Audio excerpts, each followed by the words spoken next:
And I look at some of the things happening around the world today, and it's a pity that a lot of people are confused about what's right or what's wrong, and then they're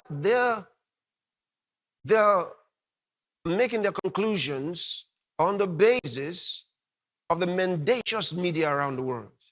How do you listen to those guys and believe you got information? Um,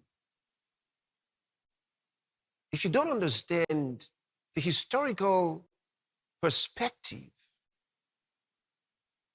you'll be listening to those who were paid to lie. Or you would make decisions or make your conclusions on the basis of the deception that was created in your head while you were growing up.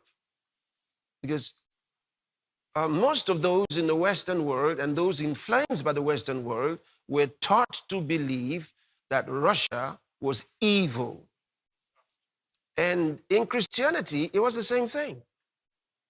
Christian leaders from the Western world, I mean, if you were a Christian minister, an evangelist or so, and you were from the United States or you were from Europe, you carried this mentality that Russia was basically evil because of the persecution. See, there was persecution of Christians. There are many stories coming out of there. But it's amazing that they don't talk about all the other places where there was persecution. Even today, the nations where there's a lot of persecution of Christians, no one's talking about those ones.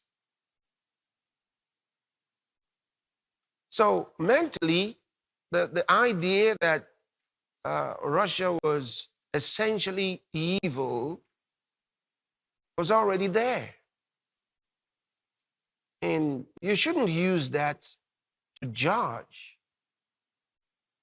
You don't use that to judge. If you want to know truth, ask the Lord. I didn't need all the history to understand it, even though I understand history. I didn't need all of that to understand what was going on. I knew by the Spirit what was going on. And I told you then, when the war started, I told you. And even before the war, I told you about the polarization that was coming. I told you.